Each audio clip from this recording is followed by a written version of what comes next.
Vop TV, and you are riveted forever because this is the place to be. Yo guys, your boy Chella, shout out to Vop TV. I love you guys. Salut, salut tout le monde, Suspect 95, là on est sur Vop TV, on passe un bon temps, j'espère que vous kiffez, on est au Afrima, on est ensemble, Vop TV. Don't see me like a fool because I don't do giddy giddy giddy. VOP, you don't know Stoneware from Ghana representing live and living color. Yeah, Beam Nation President, outside with it. Bless up. Hello, this is Milo from Ivory Coast. Keep watch Voice of the People TV. Regardez la voix du peuple, la télévision de la voix du peuple. Que Dieu vous bénisse. À très bientôt. Love you so much. Hi guys, what's up? This is Gaze Baba. I am watching VOP TV. Usually you be told to not touch the dial, but I tell you to touch the dial and increase the volume. You're like, keep it locked. It's Afro Gospel. Thank you. Hello, my name is Shego Arunze. You're watching VOP. Don't change the dial. My Joe, fine girl. My Joe, fine babe. Yes, don't touch the dial. This is me, Dr. Adiwala Iba. Keep watching VOP TV.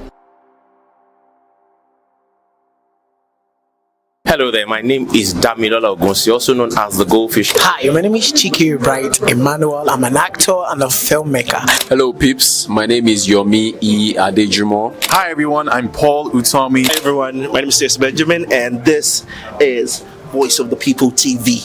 I need you to keep it locked to VOP TV. See, I'm looking for good entertainment. You want to get good movies, good music, politics, talk shows, sports and entertainment. You really want a channel that gives you everything you need without you having to run around. VOP is where you are. That's Voice of the People. If you're not listening to this, you're not one of us. And you deserve to be killed. Scrap charge. Don't be killed, but watch it. Or I'll find you. And I want you.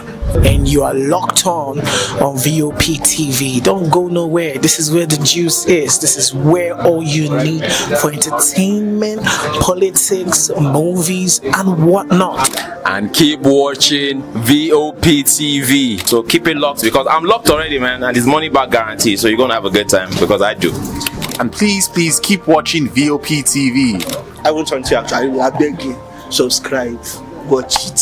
If not, whatever you see, you see. You better not touch that dial because VOP is the plot.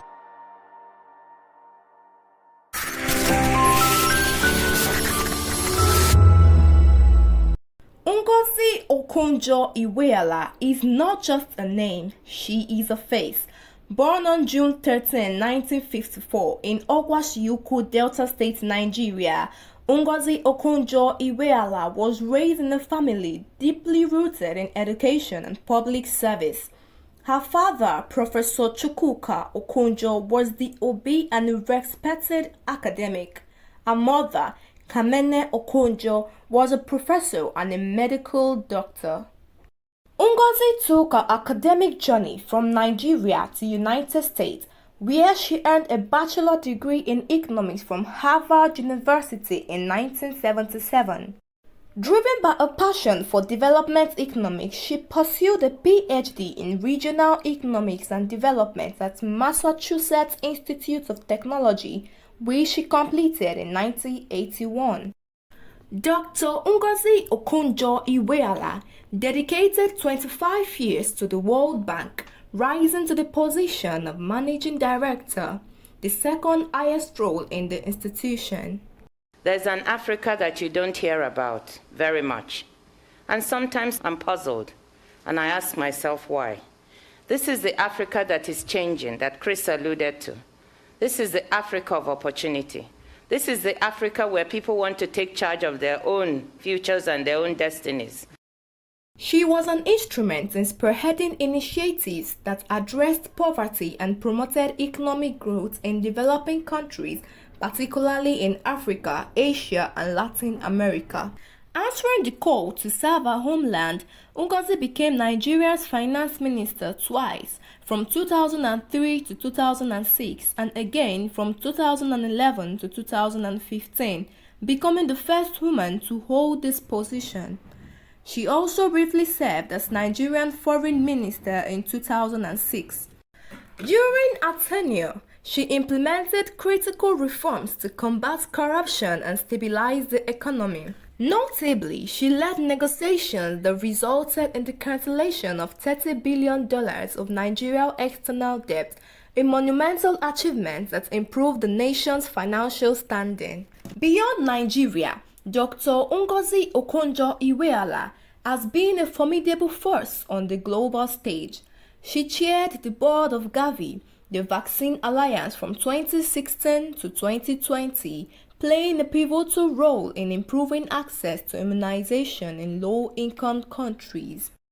In March 2021, Ngozi Okonjo-Iweala made history by becoming the first woman and the first African to serve as Director General of the World Trade Organization. In 2022, Dr. Ngozi joined the Group of 30 known as G30, an independent body of distinguished policy makers from around the world.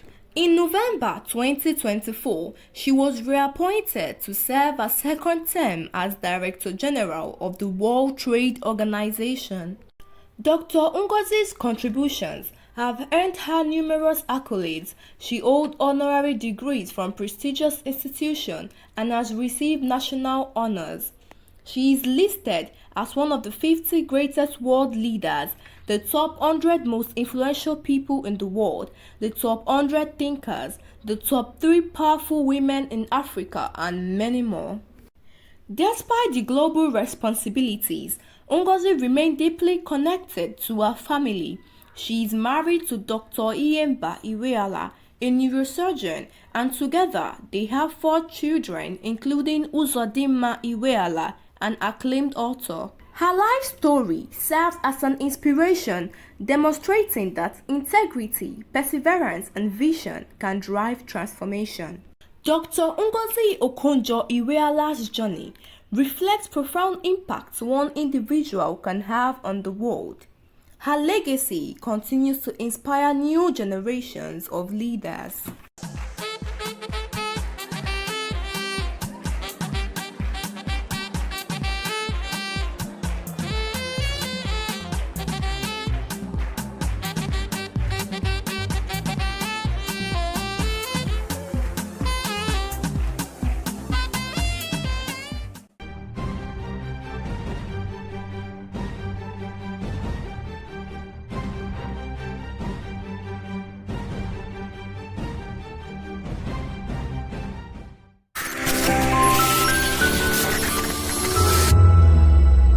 This is African News on Voice of the People Television, where we don't just bring you the news, we bring you Africa's heartbeats, the policies that shapes our world, and the economy that determines our future.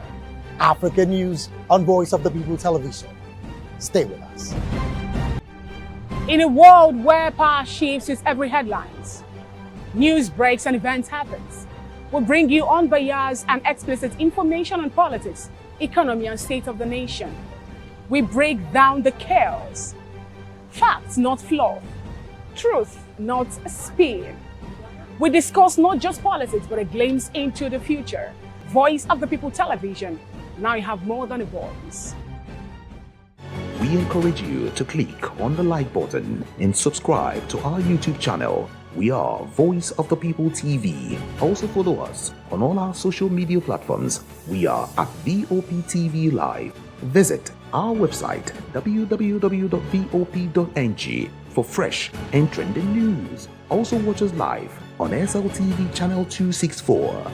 Vop TV, Voice of the People Television. The red carpets, awards, the razzmatazz, music, fashion, interviews, and more. Spotlight on Voice of the People Television. Let's feed you with all the juicy stories in the global entertainment space, bringing you the glitz and glamour as it day hot. Stay tuned to Spotlight, 1 p.m. Monday to Friday. Spotlight on VOP TV. Entertainment like never before.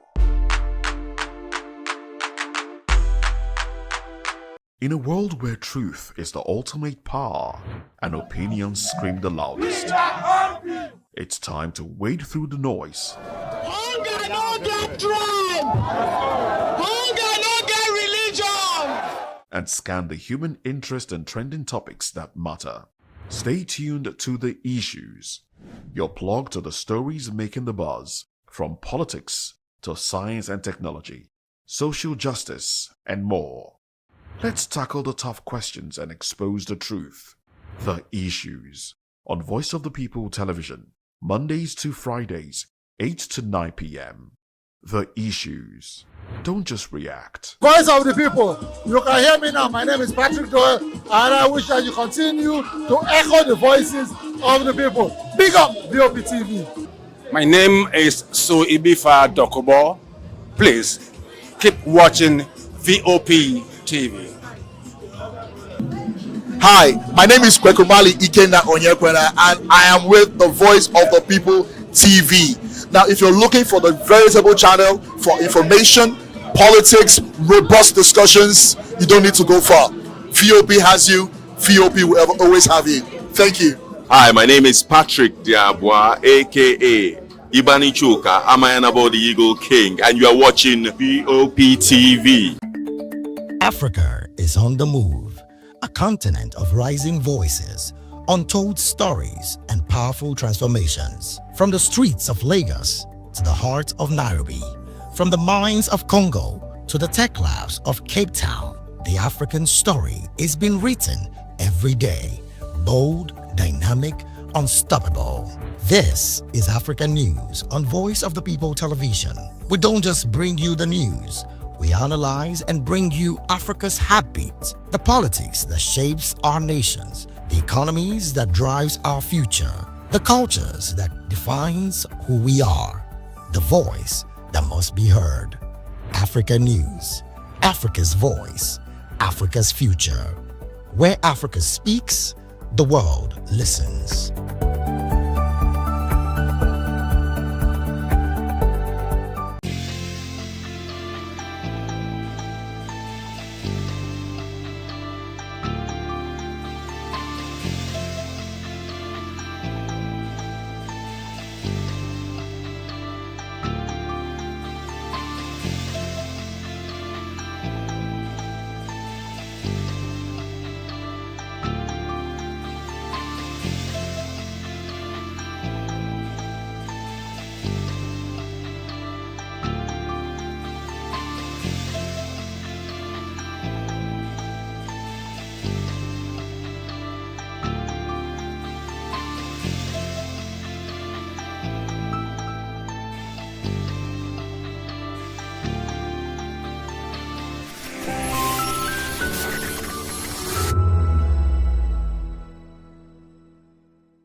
Welcome to Kitty's Corner. Every weekend is a new journey. Join Auntie Oni as she embarks on thrilling adventures. Each episode takes the young explorers to a different fantastical world filled with exciting challenges, making new friends and learning valuable life lessons. The show begins with lots of excitement in a cozy storytelling mood. Fairies teach the importance of kindness, honesty, bravery, teamwork, or curiosity. Kitty's Corner is a delightful blend of fun, education, and imagination with catchy songs, interactive games, and heartwarming stories. Join Auntie Oni every Saturday, 10 a.m. to 10:30 a.m. on Voice of the People Television. Kitty's Corner, perfect destination for curious minds. When I first heard VOP, I thought they were talking about me because I'm a voice-over personality. But no, this is Voice of the People TV, and you are riveted forever because this is the place to be. Yo guys, your boy Chela. Shout out to VOP TV.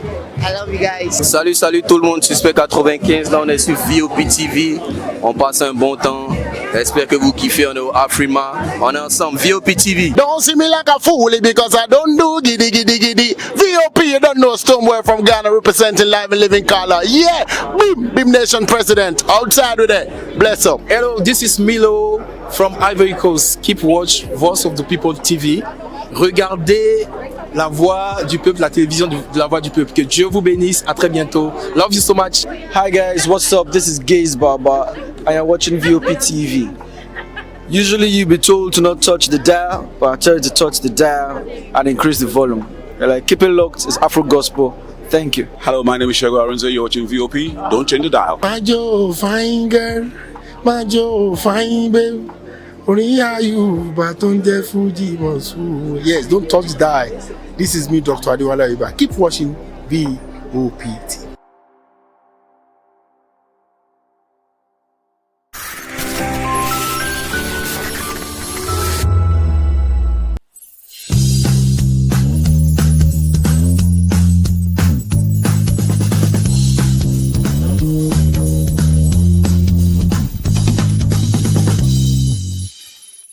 Good afternoon, ladies and gentlemen. My name is Dele Utomi, and this is the Maritime Frontier Show. On today's show, we have a guest, Mr. Emeka Obinali. He's the Vice Chairman of the Apapa chapter of the National Association of Government-Approved State Freight Forwarders, NAGAF. He's here to talk to us about the issue that happened over the week. There was a slight disruption of services at one of the terminals of one of the shipping companies, resulting from an increase considered arbitrary by stakeholders in charges that they pay to get their goods cleared. And so it has become somewhat incessant that charges are increased arbitrarily from time to time. And we have an economic regulator within the sector, the Nigerian Shippers Council. And today, we ask the question, arbitrary increase within the maritime sector, is the Nigerian Shippers Council, the NSC, a willing tool in the hands of shipping companies and terminal operators? And so, ladies and gentlemen, we have Mr. Emeka Obinali here to answer some of the questions. Mr. Obinali, you're welcome to the show, sir. Thank you for having me, Pat. Tell me, it's been a while. Let me say a Happy New Year to you. Happy New Year, sir. Thank you. So, sir, earlier in the week, a particular shipping company, the Mediterranean Shipping Company, that's the MSC, had its premises encroached upon by, well, let me not use the word encroached. There was a strike action by stakeholders, clearing agents and freight forwarders, owing to the fact that there was there were increases in charges. And in their own defense, they said that the charges were approved by the Nigerian Shippers Council. What do you have to say about this, sir? Well, but what you said was true, but I would not use the word encroach like you said. You know, in the time past, we've been having all these incensed increased by shipping companies and terminal operators. You understand? So, like when this one happened from MSC, the freight forwarders in general said they could not take it anymore because you cannot just wake up one morning and say you want to make increments from 10% to almost 40–50%. You know, you are making things difficult for freight forwarders, and already most of them have charged their importers. How do they go back and tell their importers that they've increased shipping charges? Was it sudden, or were you given time to? I don't want to know. Even if you said you are doing this thing from this time to this time, you understand? We should know what is happening in this country for now. You know, everybody's crying. The times are hard. There is difficulties everywhere. You know, like you shouldn't come and add more problems. You know, to the people, because either you like it or not, at the end of the day, this thing goes back to the final consumer. Because an importer that imported the container, we calculate its cost. Do you understand? You never run at a loss. Yes, but we don't want to continue in that light. You just wake up one morning and you increase terminal charges and you want people to be paying it. You know, and I don't know what the Shippers Council are doing about all these things. These people come to you to have discussions with you, What I expect them to do as a regulator is to call all parties on board. You know, like sometimes 2 years ago, 3 years ago, I keep telling people this thing. This is not the first time that this thing happened. It has happened then when even shipping companies and terminals, they increased charges by 200%. You know, something you are paying 18,000 plus, and they wanted to do it 100 and something thousand now. And I was like, no, this thing cannot go like this. I know what I did. You understand? I know what I did with the help of the president of NAGAF and Alhaji Ibrahim Tanko. You know, we stood up and said, no, we cannot take this thing. We even took the fight to Shippers Council. You understand? We took it to Shippers Council with our members and so on and so forth.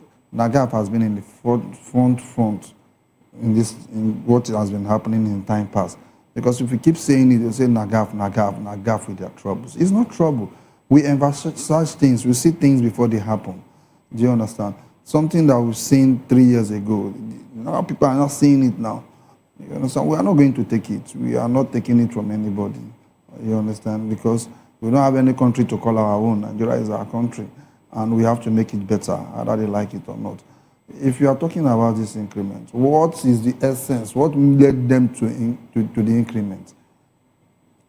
So, yes. No, they didn't do this, make this increment. They didn't effect this increment on their own because they have there's an economic regulator, the Nigerian Shippers Council. Oh.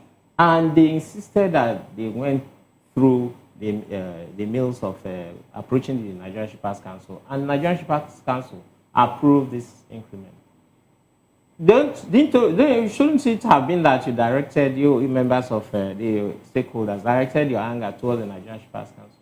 No, that's what I'm telling you. Like, you know, the Shippers Council, did they tell agent directly that there will be an increment or call for meeting? You understand? There are different ways to take a fight to people. You understand? Because you can also go to Shippers Council and tell them, and they will tell you they are not aware about what is happening. You know the country that we are in. Or they will tell you they are in discussion, they are discussing. You understand? They are discussing, or they would have got to you people that we are looking for a time to call you to address the matter with you people. So we cannot continue like this. You understand? That is the reason why they have to go to MSC, to barricade that place and tell them, you understand, you can't be doing these things to Nigerians. You understand? You can't be doing it. What is the essence of the increment? What is the essence of the increment? If we are talking about when dollar rate was very high, then you say, okay, dollar rate is high. But now you can see the dollar is coming down. Did they tell you particularly why they had to effect? They did not tell us anything in particular. What are they increasing for? Because they'll tell you that things are high in the markets, stuff like this, blah, blah, blah. If you're talking about things are high in the market, is it now that the dollar rate is coming down, the price of fuel is coming down, and everything is coming down? You understand? And you are now infecting things. You are bringing hardship to the economy, and we will not be part of that. You understand? It is our collective goal to make sure that things are stable. You understand? And we are not just taking the fight to MSC, we are taking it to every other regulators that are not doing things right. We take it up to them. Because if you, like in NAGAF, my president, I know over time he has been writing and also trying to make sure that he calls all parties on board to make things easy for freight forwarders. Because things are so difficult with people. You find out somebody collected the job and you go and borrow money to make sure you deliver that containers. You understand? Because as a professional, you cannot collect a job and you go back and tell the person that gives you this job after you've charged that this happened, that happened. Things are not done that way. Also, I would like to thank the likes of Alhaji Ibrahim Tanko, our founder. He's a big player in all these things. You find him like, he educates us and tells us that when is this is what you do, when is this is what you don't do. You understand? So things are being taken in the right approach. Not to forget about my former president, who is somebody that is known in the industry, is a big player, Chris Uche. I knew what he did about these things. I know what he wrote to Shippers Council. He even wrote to MSC trying to tell them that the things they are doing is very wrong. You understand? So we are learned people, so and we have to do things the way learned people does things, because I know letters flied before people even took to the streets to go and make sure they barricade that place. Funny enough, as you people were embarking on the strike action, some members of the Nigerian Shippers Council joined you guys, because I saw a picture in the following day. I think that was about until Monday, Tuesday, or so, or Wednesday. They joined. What was their point in coming to join people now when they were the ones that approved the increase? You know what is happening in our country. Do you understand? Even when things go wrong, some people, they cannot talk to their bosses directly. You understand? They can, but they are not approved of it. You understand? Because, like I say, if things go sour, everybody is going to suffer it. Yeah. You understand? So I believe they are also part of the union, and they should join. You understand? Because if that thing is happening to one person, if something affects your eyes, it will not take long. It is going to affect this eye before you know it affects the nose, definitely, and everything is on the face. You understand? So anybody that like good things would like to support. When you see one, you want to support. You understand? So that is the reason why I feel they joined this thing. Otherwise, if they are doing what is right, I don't think those people will have to join. You understand? So that is it. And sooner or later, what they see is just a tip of the iceberg. They are going to see more. Because I had a letter was written to us, like in APMT, they invited us and told us they want to increase. And I'm just looking at them. Yeah, they want to increase. They wrote the letter, they want to have discussion with us. They want to increase. What are you increasing for? You just increase how many years from now? Do you understand? And now you are talking about increments again. What are you increasing? You understand? So I don't know. These people are taking us for granted in this country. Okay. Now,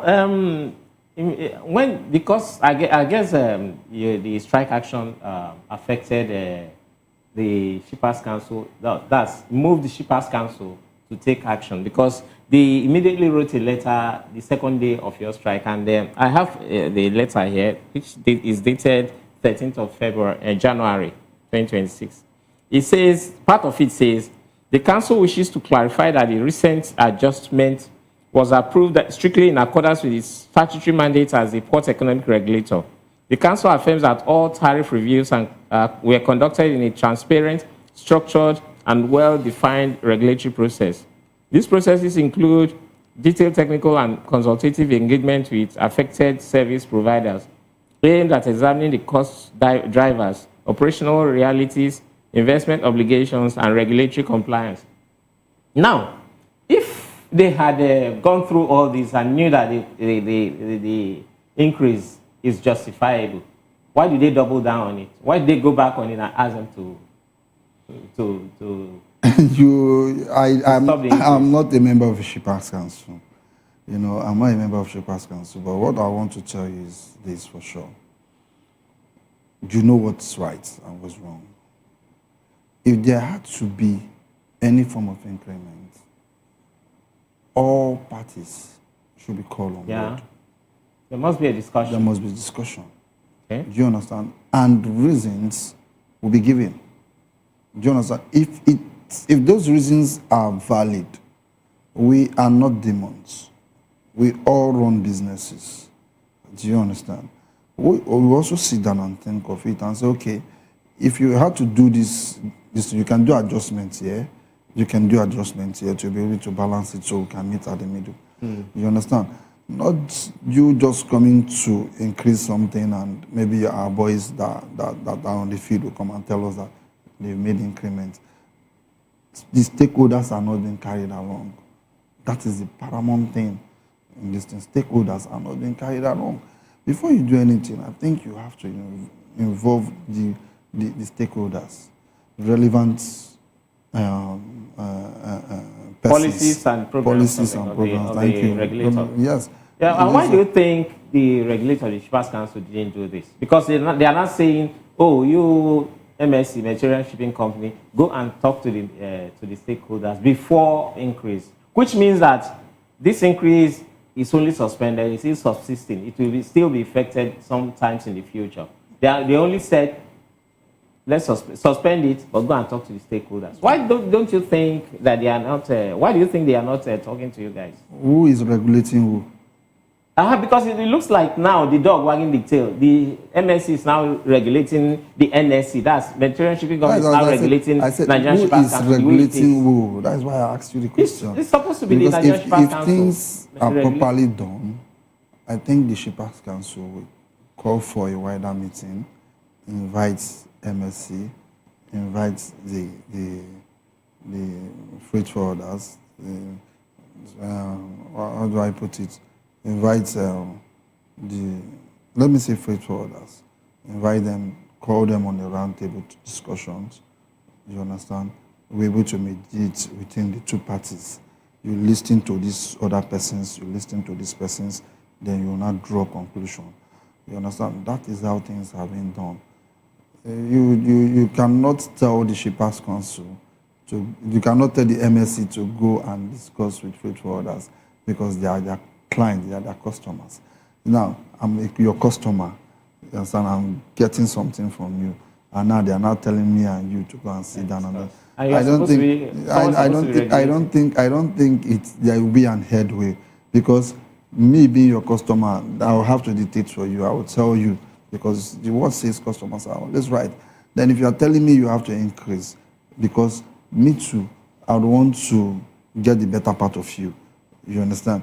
I'm not allowed to tell you that if you increase, I don't think I'll be using your shipping company again. You know, I don't know whether you understand what I'm trying to tell you. So before you know what is happening, your business will be going down. So I don't think that is the right thing that Shippers Council did. The right thing is you call both parties together. You sit down in between them. You be the mediator among the both parties. You now tell them what is your complaint, what is your plight. You understand? They'll discuss. And you being a regulator, you will now tell them, okay, let's do it this way, let's do it this way for both persons to be happy. You understand? So they didn't do the right thing. They didn't get it there. So for the MSC coming to talk to us, they are wasting their time. Let me tell you for free. They are wasting their time. It's either they revert to the normal or nothing. And I believe they revert to the normal. You understand? So that is just it. We should do things the right way in this country. Do the normal thing. When you do the normal thing, you find that things will fall in place for you. Understand? It is when you do things out of proportion, you have issues. So I think that is what they are facing now. Okay. What's the action that the Nigerian Shippers Council, that's the NSC, has taken now? It looks like putting the cart before the horse. What they were supposed to do before, they are now doing it now. Now, people have been saying that the person at the head right now, the executive secretary, is not an industry person. He doesn't know what he's doing, and he should be removed. What do you think about the person of the executive secretary now? The ESO. Now, let me tell you something about life. I don't pry into things that are not my business. If I'm calling for that person to be removed, me as a freight forwarder, will they replace that person with me? The answer is no. You understand? They know what they saw in that person. They know what they saw. You understand? So for them to have used that person as the ESO, so they know, they believe he's capable. Do you understand? That was why they appointed him. So well, the man is a brilliant lawyer. He did well in a particular profession where he has grown over the years. He has not stayed up to 8 months now. He has not stayed up to 7 months. He has stayed up. No, he has not. I think he came, June. I think it was June last year. I think it was June last year that he came. Do your findings. Okay, it's all right. I think it was June last year. But even 3 months is enough for one to have a grasp of what is to do at a particular place. Being somebody that is very well educated, I think he has a PhD in law. It's only that it's a lawyer and not shipping companies administrator. He has no prior experience in this sector before he was brought in. I think that is counting against him. You are saying he doesn't have. You know, it doesn't take anything for you to go to courses. You understand? Me and you, now we are not saying he's a lawyer. We don't know the number of courses he has attained. We don't know he has attained. We don't know the number of lessons that he has passed through. We don't know how he has been brushed. You understand? So we are not talking on our own, based on our own idea and what we know. You understand? So I don't want to dumb into that because I don't want to say what I don't know because Okay. I don't know him as a person. Okay. You understand? I don't know the lessons and the things he has done as a person. You understand? But people keep referring back to the man who was there about 3-4 years ago, Hassan Bello. He seems to be the standard. Virtually everybody in the industry, every stakeholder still reminisce, talk about Hassan Bello. Why do you think that has persisted? Is it because of the standard he set, or because of his person as an administrator, or because of the fact that he was a company, he grew along the ranks to become the AS then, and then he did well? My brother, to be candid with you, we all came into this life without professions. Of course. We don't even know what we'll become as persons. But I want to believe, regardless of what, anything one attain in life as a person, anything someone attain in life as a person is based on, one, your upbringing. How many more minutes? Your upbringing, you understand? One, your upbringing. Two, the things you've aligned yourself as a person with. Do you understand? Three, your readiness to do this thing. This is what I would like to do and I want to get it done. You know, Hassan Bello we are talking about, he did very well, yes, because this is what he wanted to do. You understand? He did not just start up one day and he say, grew along the ranks yes, within that. yes, and you understand? So that is it. Even this other person can also do better if he's been given time. You understand? Because you have some people that are professionals too, that are there with him. The only thing he has to do if he wants to get it right, to me, the only thing he has to do is, you know, those people that grew through the ranks, you engage them, you ask them the way the practice has been before now. Do you understand what I'm trying to tell you? Now, they integrate you with things that has been happening there. You sit down and you check. Then before you know what is happening, you also engage stakeholders in a meeting. You hear their plight, you ask them the way things have been done before now, ask them the differences. What is the differences with now and then? Then they will not tell you. You sit down and you accumulate everything. You go to your own pricing and you analyze. Before you know what is happening, you come up with something reasonable. That is how to do things. You understand? So, but like, I just believe they should just give him some time. Like, he's going to come up better. To me, I don't know. I don't know. But why do you think generally the Shippers Council right now is not? They are not playing their role as an economic regulator to the satisfaction of everybody, both stakeholders and Nigerians. Looking at it, why do you think they are not playing their roles? Because if truly you as a person, because you cannot say one sector is not functioning, then the whole Shippers Council, because you have manager of this, you have manager of this, you have this manager, you have this department, you have different kind of department there. If one department is not functioning, that doesn't make the Shippers Council not to be functioning well. But we have, if like 5, 6, 7 department is not functioning, you know that they are not taking their businesses, they are not taking their profession seriously. That is what is affecting. Like, there was a time we had discussion with them. Let me digress a little bit, sorry. We had a meeting with them sometimes last year, I think the first week of December. And what was the cause of this meeting we have with them, the engagement? Because of the rate of blockage that is affecting the industry. Do you understand? What guidelines say it's The blockage by, is it the customs or the police or different kind of across board? agencies? Different kind of agencies. But the worst one we are talking about now is the Nigerian police force, maritime police. The maritime police, because even at that meeting, I was so angry because I was trying to let them know one or two things. Angrily, and I had to tell them that, come, you guys will hear from us, but by the time we barricade shipping companies, terminals, and the rest of them, then you guys will know we are serious. Because how can containers that have not been examined before you know what is happening? The maritime police, they've blocked it. I want to ask a question there. How do they get the manifests? Because they are not part of the people that manifest is being given to. How would they get manifests to block containers that has not even gone to custom portal, that is still in traders portal? They blocked it. Something that you've not even done examination of. They blocked it. And is that possible? Yes, and I'm telling you, they go to shipping company, they also block. Do you understand? So we are in that meeting and we are trying to make them understand that this thing is not the standard. This is now how things is supposed to be done. You understand? And you have police in the ports that are also included in examination. Do you understand? They are also included.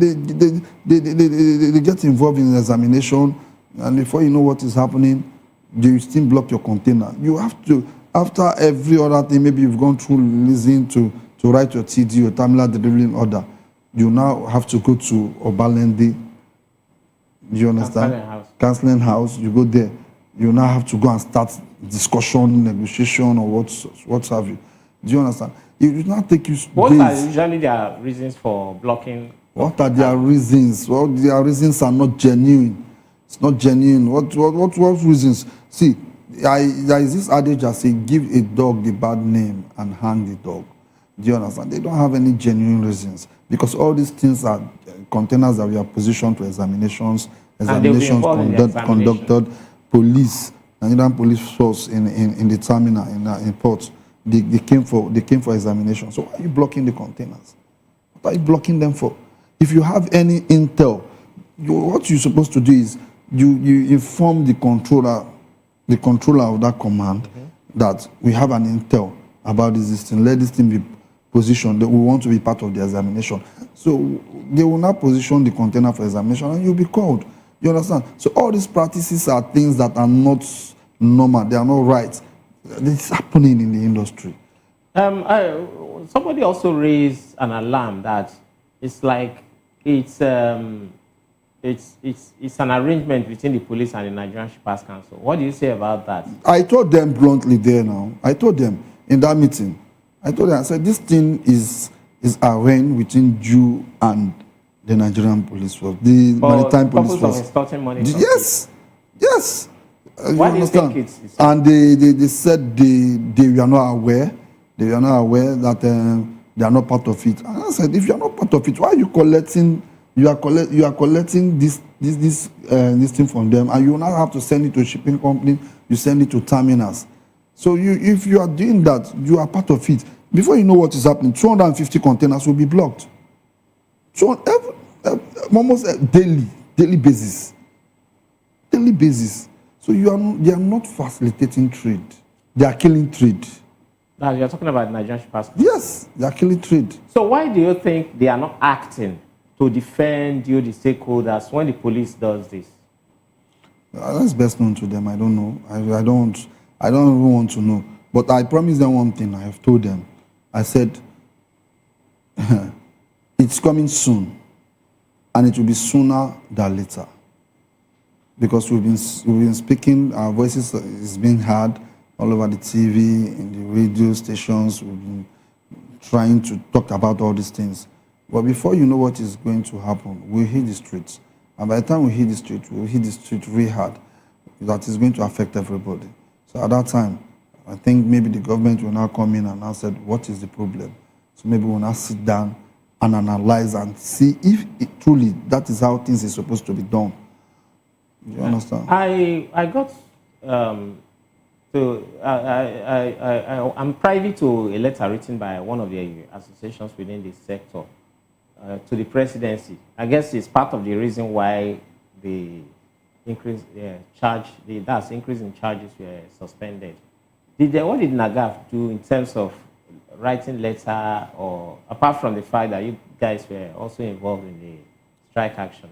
Was there any kind of communication? Like I said, I said before now, like I said something before when I was talking to you earlier before now. I mentioned one person in particular. I don't want to mention names. In person of Increase Uche. I said he wrote even to Shippers Council. He wrote to MSC. I talked about my president, Tochukwu Akuye, of which you know is someone that doesn't take all these things for granted. Because once things are not being done properly, not to talk of the man himself, the writer, Alhaji Ibrahim Tanko. You know, they were not happy when this thing happened. You understand? And I told you now that Nagas are former people. They are educated people. They believe in writing. They believe in indulging. They want to indulge in conversation with you. You understand? Either through writing, orally, or whatsoever. They did that. They did it.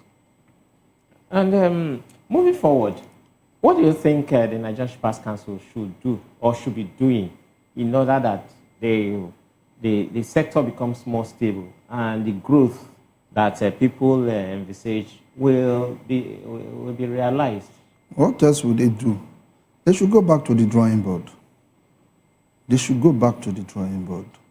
Because if you are a regulator and somebody walk up to you, a shipping company walk up to you to tell you that this is what they want to do, and you give the go, only for the people you are regulating take up to the streets and say they are tired.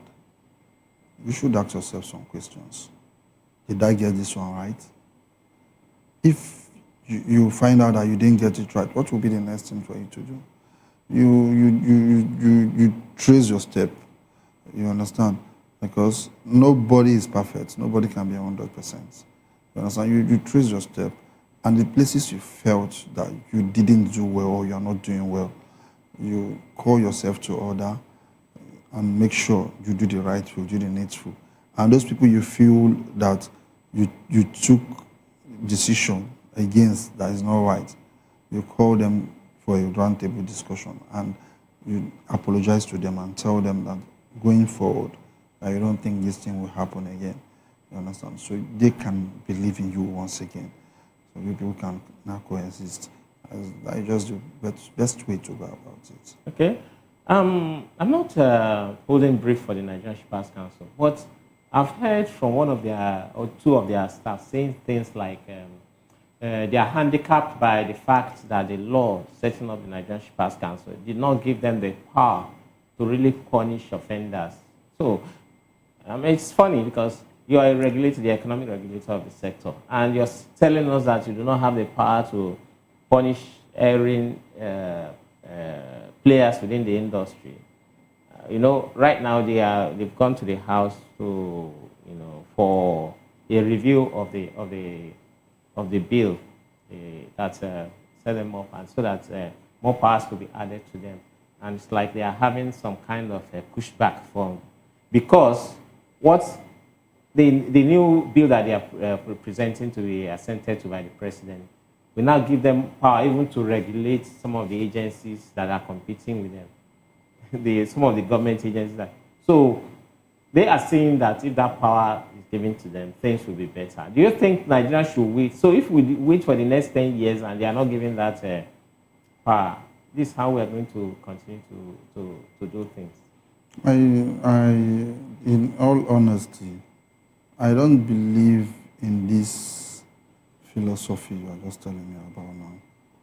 I'm in the school of thought that if you are put in a position or in a place, it is not mandatory for you to say you have to go by the books. Sometimes you make use of your initiative. Like my finder will always tell me something, Dr. Anebunam. He always say to me, Amy boy, it's better you take a decision and take the wrong decision than not taking a decision. Do you understand? Now, someone knows fully well that if you go through this route, you'll be committing an offense. And that offense is punishable by the law. And you still went ahead and commit that crime. What do you think will be meted to that person? Do you understand? There are some things are so visible that ordinarily, even when you do this thing, you'll be applauded for doing it.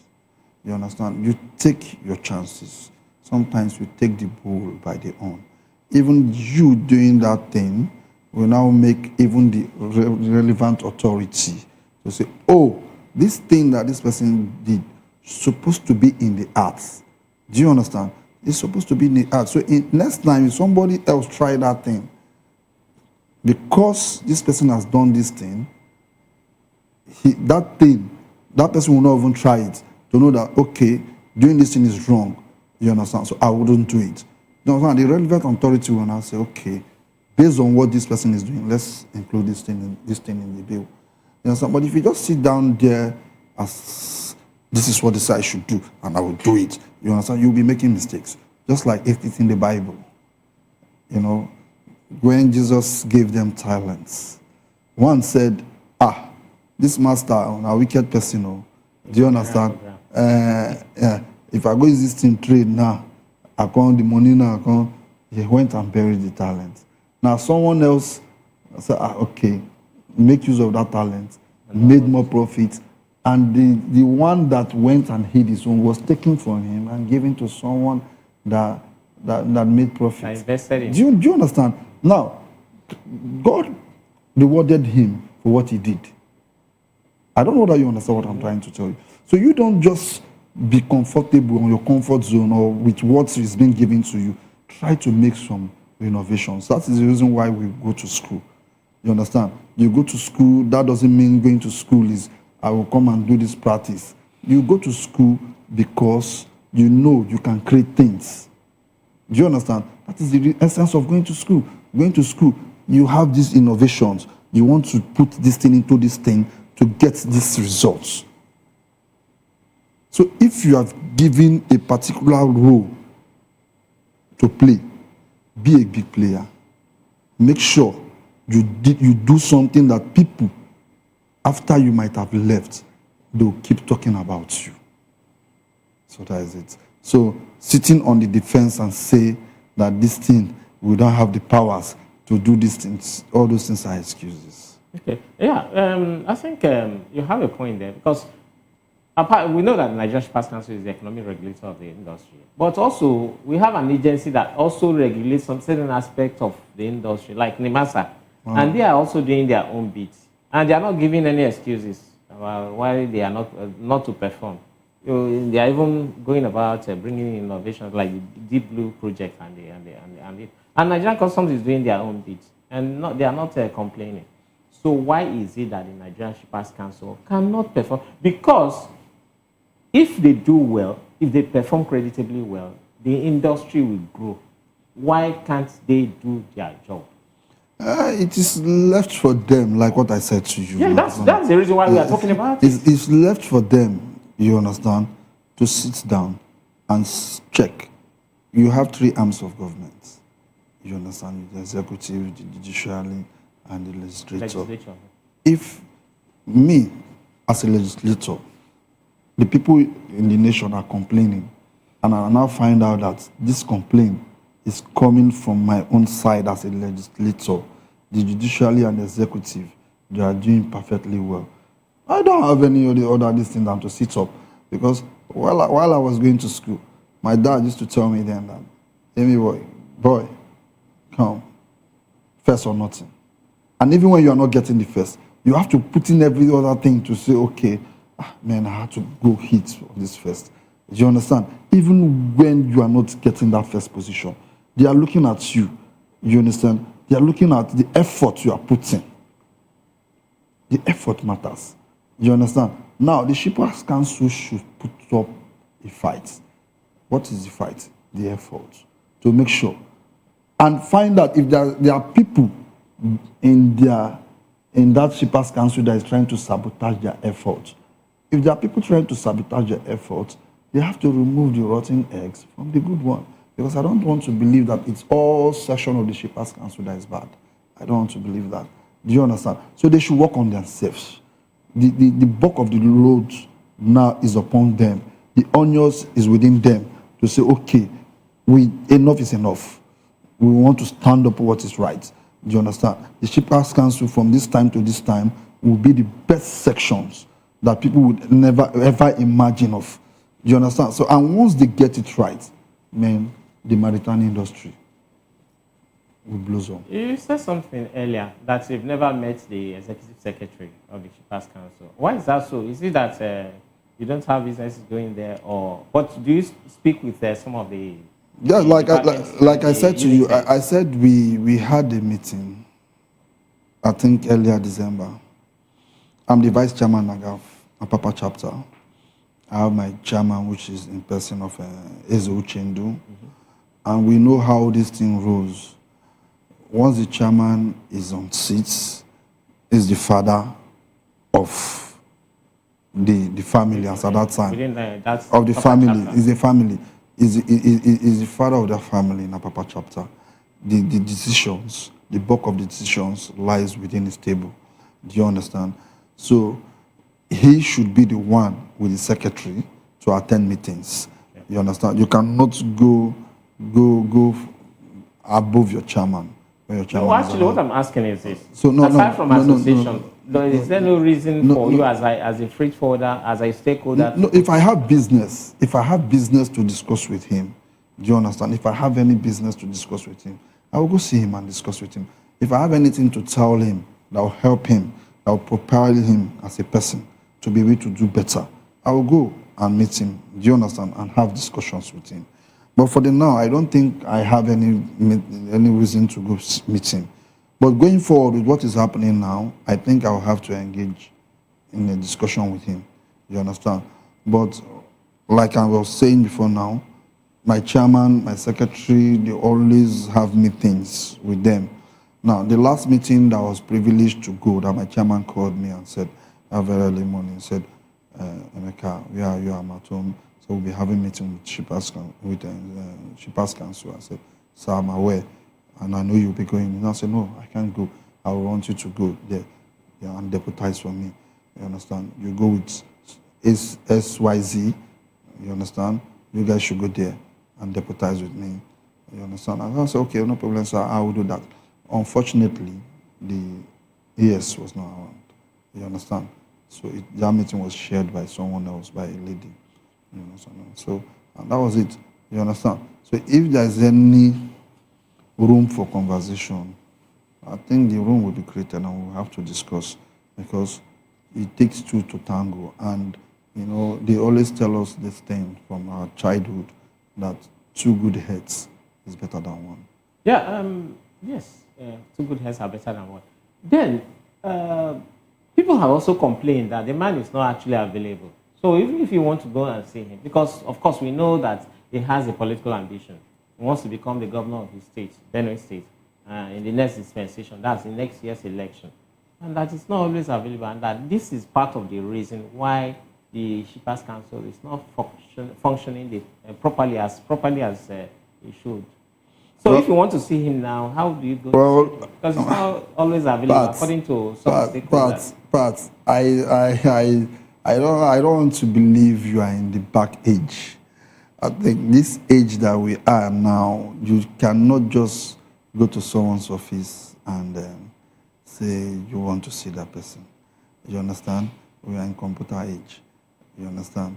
At least call. Yeah, but you must see him if you want to see him. Even when you schedule appointments, if it's not available, it's not available. No, it's not a must that you see him physically. You go see him physically. Do you understand? Yeah. It's not a must that you go see him physically. There are some things that can be discussed. You can also do meeting online. It's been done. Of course. You can do meeting online. Like now, if he's not around, and maybe a meeting has been scheduled within me and him, and he will not be around, at least it is my duty to tell them that, sir, if you know it's not convenient for you, I don't know your schedule. You understand? I don't know your schedule. I don't know if you'll be having meeting over there with federal government. I don't know. Maybe you are doing one or two things as a person, and I cannot question that. I think it will be better we go virtual. Do you understand? Virtual, me and you.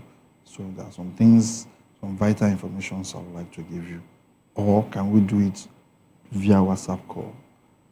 Do you understand? And if he feels the need for him to see you as a person, do you understand? He will now have to be the one to say, no, this thing cannot go through virtual. This thing you are telling me is so important and I want us to see one-on-one.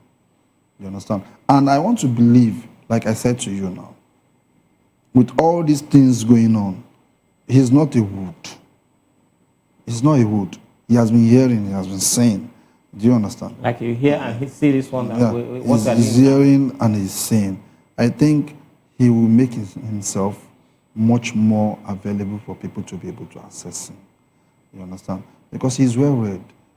He should and must do that because the Nigerian maritime sector, according to experts, has the potential of making as much as between 30 to 90 trillion naira annually. But the record that we have at our disposal says that in 2024, the whole maritime sector only made about, that's from on the government side, only about 8 trillion naira. Putting the customs, the shippers council, the NIMASA, MPA, all of them together, and NIWA, putting them all together. Now, that's just a scratch on the surface. The economic regulator needs to be up and doing, to wake up from its slumber, to stop sitting on its hands, and then do the necessary things. Don't you think that we should, when they do that, they should we should be able to realize at least a large chunk of this realizable annual benefits?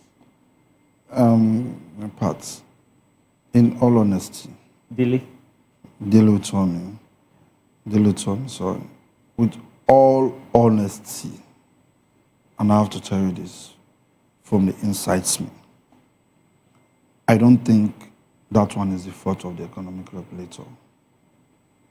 I don't think. But they should share in the blame. Yeah, no. 90% of the blame shouldn't go to them. Or let me say 60% of the blame shouldn't go to them. Why so? Now, let me tell you the reason why.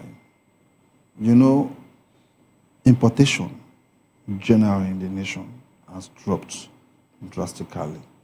You find out people importing 5 containers, 3 containers, now cannot import 5 or 3 containers like they used to do. So one importing 5 is importing 1. And this thing happened when dollar skyrocketed. So most of them, they've gone to market, they buy their market, and only for them to import. Before you know what has happened, the price of dollar skyrocketed. Do you understand? And what they made from that, the proceed, was not enough for them to go back and buy. Now, if you are talking about that one, even the Form M issue that came up then, you understand? And most of them could not, you understand, meet up with the guidelines of getting Form M. So now it frustrated so many people out of business. So that is the reason why we are talking about the ease of doing business. Now, even after people have gone and they've sweated, they've even borrowed money from banks and so on and so forth, before you know what is happening, the consignments come into the country. Other relevant agencies, you are now making it very difficult for them to be able to carry their consignment. You don't have to blame shippers councils on that one. You understand? You don't have to blame shippers council on that one. Yeah, the economic regulator. No, listen, the reason why I have to tell you that you can't blame shippers council, for instance, customs, you understand? Something that maybe you are paying duty of 1,500,000 naira before, they now tell you that they've reviewed that you are supposed to be paying 6 million. Is it the fault of the shippers council? If you call customs will tell you from custom arts that this is YZ. You understand? This is the reason why this thing has to be like this. You understand? So you don't give them the bulk of the blame. There are places whereby you blame them. You understand? There are places whereby you know that these things are not their fault. The only thing that will make us to be able to get things right in this country is by the time we sit down and tell ourselves the honest truth. Once you tell yourself the truth, you find out that line will fall in places for you. Like, for example, let me tell you something. I'm a businessman. Now, I bought this watch, do you understand? 30 pieces. And I'm selling them for 1,000 naira. I'm selling them for 1,000 naira. I want to do away with the 30 pieces so that I will be able to rush down and get more and bring down. If I had to say, okay, I want to sell it at 2,500 naira, you find out that you might send 10 pieces. 10 pieces with 2,000, 10 pieces for 2,500. Multiply it by 10 pieces, 25,000. But if I'm selling 1,000 for 30, I've sold it under 1 week. I'm done. The cost of my transportation to go and sell, I've reduced it. Do you understand? My cost of feeding outside my house, I've reduced it. Everything has reduced drastically. Yeah. Do you understand what I'm trying to tell you? Now, if you want to do things right, they should make the costs of clearance very affordable for people. Do you understand? So, but when you increase things, hike here and there, you are frustrating the importers. You have a point there. But then, it's not only through importation that the government makes money or gets revenue. There are so many aspects of the maritime sector. They are not just regulating. There are so many aspects of the maritime sector where the government can make money. That's what I'm actually talking about. Let them look at the maritime sector holistically and not just about the issue of imports and export and the whole other gamut of the maritime sector, so that they can make it more viable. And well, we are running out of time, sir. Mr. Emeka Obinali, just give us your parting shot. Tell us what you think that they should do within the next 30 seconds, and let us round up. Well, what I think they should do as regulators, call the people you are regulating, know what are their grievances, know what are their challenges, the bottlenecks in the industry, in whatsoever areas they are coming from. So you'll be able to tackle it, you'll be able to work on it and get a better result. And ask them the places you feel you guys are doing better, then improve on it. It's not only where you are not doing well. Even where you are doing better, you have to improve on it. Where you are not doing well, work more to make sure you get your results. Thank you so very much. This has been the Maritime Frontier Show on the VOP television. My name is Dili Utomi. Stick with us next week as we bring you another edition of the show. Have yourself a wonderful week ahead. Thank you so very much.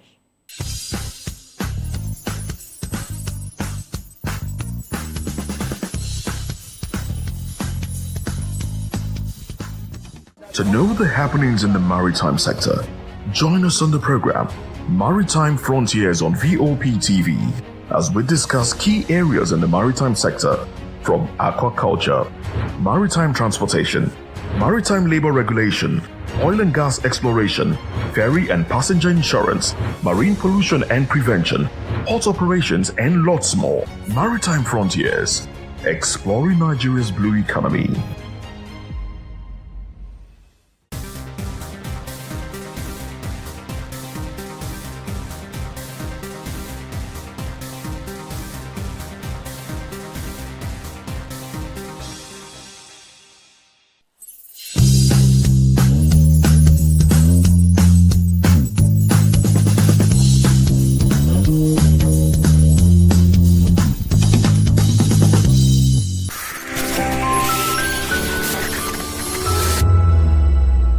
Familoni, and here's to Vop TV. Keep watching, stay tuned, do not touch that dial. Arara, my name is Made Kuti and you're watching Vop TV. Keep watching. Welcome, my name is Zika Davis. Distinguished ladies and gentlemen, boys, viewers, everybody, boys and girls. This is VOP TV. Do you know what that means? Voice of the People TV. You don't have a voice, don't come here. You better make sure your voice is heard. This is Health Check, your weekly guide to better living, smarter choices, and trusted answers.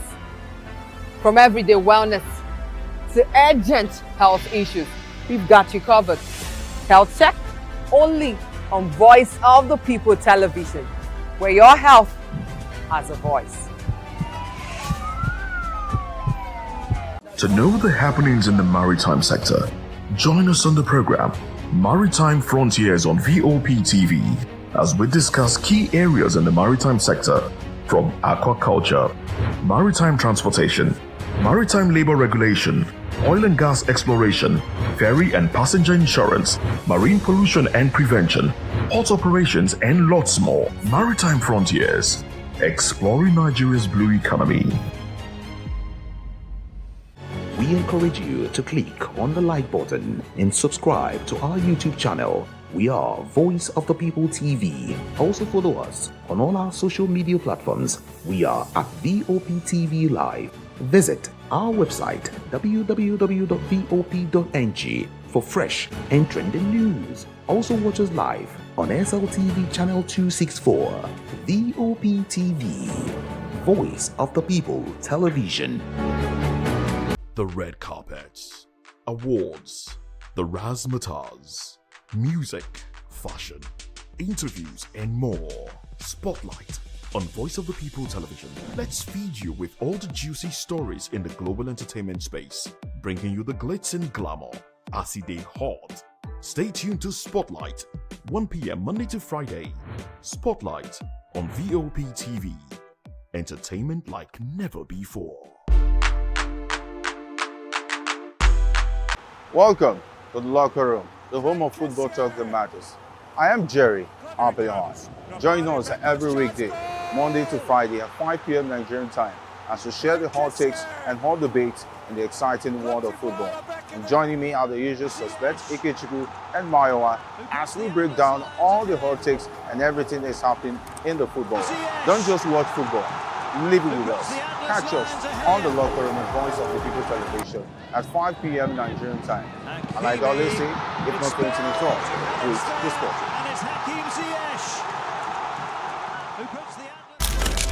In a world where power shapes with every headline. In a nation full of questions. In a world filled with noise, the truth needs a voice. The policies that shapes our world and the economy that determines our future. Every hour, every day, the grapevine keeps buzzing. And together, we are committed to telling the stories that shape our world, because your voice is our focus. Don't forget, our voice matters the most. Let us come together and share our concerns.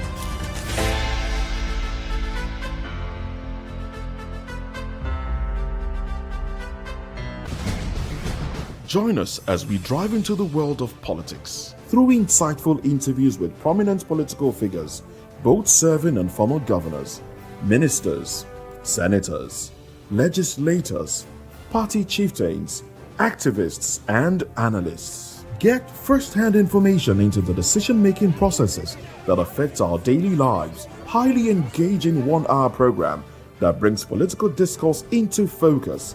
I am Chukwuma Okoro. Political Lens, Monday through Friday, 6 to 7 p.m. Join us. In a world where truth is the ultimate power and opinions scream the loudest, it's time to wade through the noise. Hunger no get tribe. Hunger no get religion. And scan the human interest and trending topics that matter. Stay tuned to The Issues, your plug to the stories making the buzz, from politics to science and technology, social justice, and more. Let's tackle the tough questions and expose the truth. The Issues, on Voice of the People television, Mondays to Fridays, 8 to 9 p.m. The Issues. Don't just react, understand. Voice of the people. You can hear me now. My name is Patrick Doyle, and I wish that you continue to echo the voices of the people. Big up VOP TV. My name is Suibifa Dokobo. Please keep watching VOP TV. Hi, my name is Kwekumali Ikena Onyekwena, and I am with the Voice of the People TV. Now, if you're looking for the veritable channel for information, politics, robust discussions, you don't need to go far. VOP has you. VOP will always have you. Thank you. Hi, my name is Patrick Diabwa, aka Ibani Chuka, Amayanabo the Eagle King, and you are watching VOP TV. Stay with us.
Don't forget, our voice matters the most. Let us come together and share our concerns.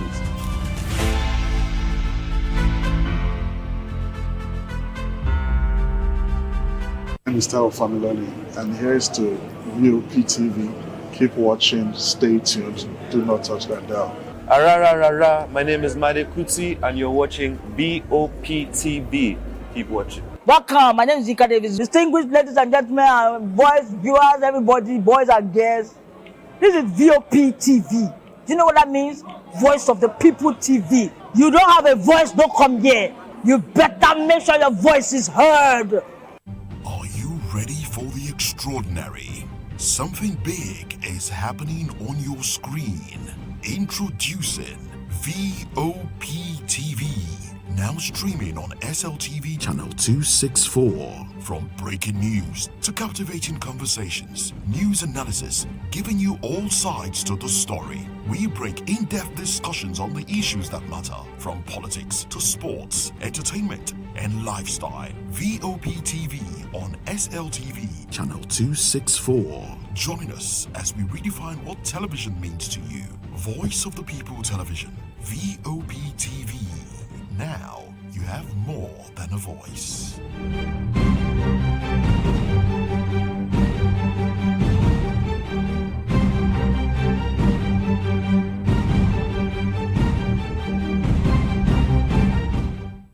In a world where truth is the rhythm of heaven, where every voice, every soul, every sound comes together in harmony. This is Gospel Fusion. This is Gospel Fusion. From the streets to the steeple, from the young to the wise.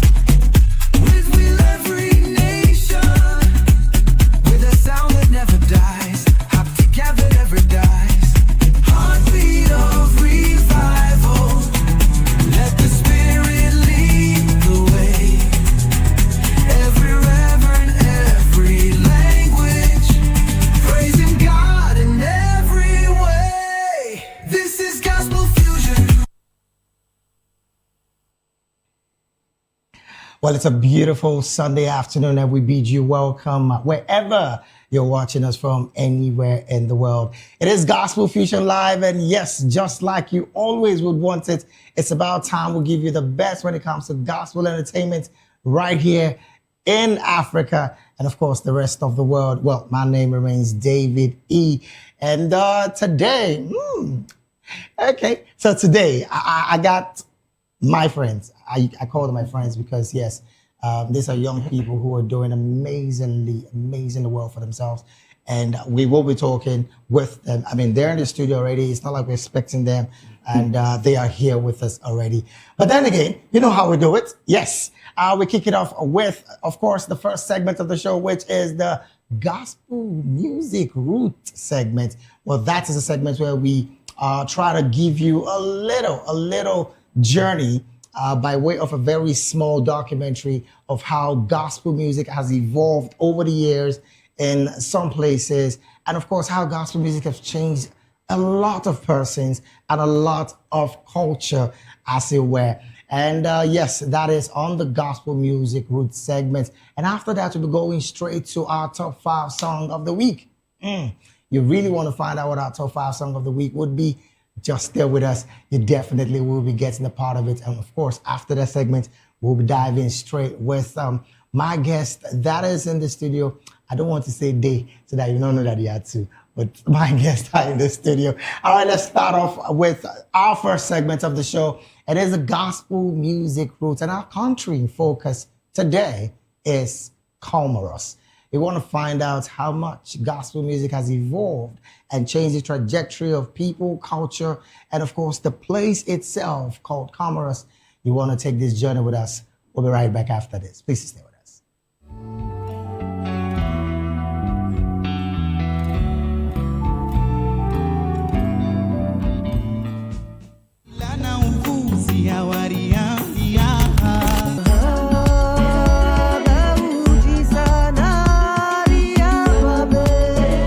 The evolution of gospel music in Comoros has been significantly influenced by historical events, such as the arrival of missionaries and the subsequent introduction of Western musical styles.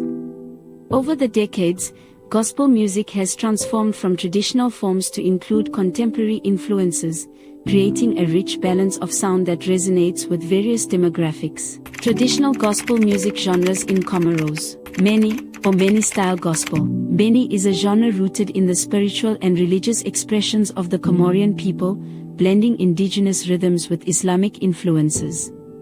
It emerged in the early 20th century as a form of religious praise and community bonding. Over time, Beni incorporated elements of Christian gospel, especially during periods of increased Christian missionary activity, leading to a fusion of Islamic and Christian musical expressions. Beni has served as a unifying force across different religious communities, fostering social cohesion and cultural identity. Its rhythmic patterns and call and response vocals have influenced contemporary gospel and popular music in the region. Tarihi, historical songs. Tarihi refers to traditional songs that recount historical events, legends, and moral lessons. These songs often feature poetic lyrics and are performed during communal gatherings. While primarily oral, some Tarihi compositions have been preserved through recordings and performances, adapting to modern contexts. Tarihi has played a vital role in transmitting cultural values and history across generations, reinforcing societal norms and collective memory. Chorale and hymn traditions. Introduced through Christian missionary influence, chorale and hymn singing became prominent in churches and religious ceremonies. These genres have maintained their traditional forms but have also incorporated local musical elements, creating a unique Comorian gospel style. They have contributed to the spiritual life of Christian communities and influenced local musical practices, fostering intercultural dialogue. Throughout history, these genres have influenced multiple generations, shaping contemporary musical expressions and fostering intercultural understanding. The fusion of indigenous rhythms with religious themes has created a resilient musical tradition that continues to evolve, impacting societal values, community identity, and cultural heritage. Conclusion. The traditional gospel music genres of Comoros, Beni, Tarihi, and chorale/hymn traditions are integral to the archipelago's cultural fabric. The historical development reflects a dynamic interplay of indigenous, Islamic, and Christian influences, with enduring societal impacts that continue to resonate across generations. Ruatsilile ulomba lazalindabo Amwanzi wangu no shi Steeple from the young to the wise. With will every nation. With a sound that never dies. Hop together never dies. Heartbeat of revival. Let the spirit lead the way. Every reverend, every language. Praising God in every way. This is gospel fusion. Well, there you have it. Amazing journey, I must say, because the Comorian style, like some other persons who want to call it, have been an amazing journey of music that the identity of a Comoros citizen clearly was shown in that documentary where you have great style of music. And some would want to say that, yes, it has evolved to what we see right now in Comoros. But I must tell you, it was indeed a journey because, trust me, it's something that I always look forward to because I really, really want to know how much gospel music have done when it comes to the lives of people and, of course, places all across the world. All right, without wasting further time, oh yes, just in case you don't know, there's still Gospel Fusion Live right here on Voice of the People television. And like I always would say, you can take us with you anywhere in the world. And how do you do that? Just go straight to Google, type www.vop.ng, and definitely you will be taking us with you anywhere in the world. And of course, you can get us on your SLTV channel 264. Trust me, you will definitely be catching up with us on all of our program. All right, without wasting further time, let's take you through the top 5 song of the week as ended yesterday because, yes, I mean, the week ended yesterday and it's the beginning of the new week and we're starting off this new week. You want to find out what the top 5 song of the week was? Hey, don't go nowhere. We'll be right back. Gospel Fusion Live, Top 5 Gospel Song of the Week. Number 5.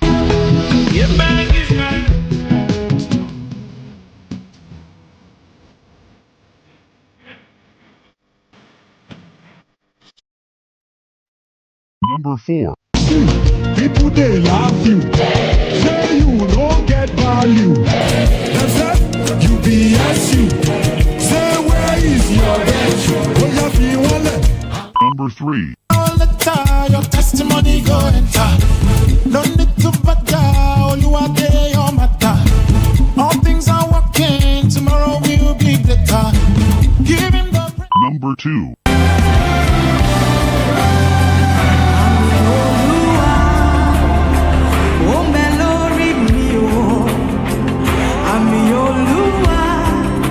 Number 1. Take my voice and let me sing, always only for my king. Take my lips and let it be, your message is from the old. Gospel Fusion Live. Well, there you have it, top 5 song of the week. And interestingly, right, the number 1 song, Ihe Dimma, by the amazing ambassador Chinyere Udoma, was a song that I think sometime 2 weeks ago, someone was asking me, why is this song not on the top 5? I mean, we do our tough research all across all social medias. And of course, we get to bring you this top 5. So that is why we always will tell you, if you want to contest that top 5, send us your top 5 song. Let us know if your top 5 song maybe, just maybe, might be making it into our top 5 of the week by next week. And how do you do that? Go straight to all of our social media platforms. On YouTube, we are at VOP TV Live.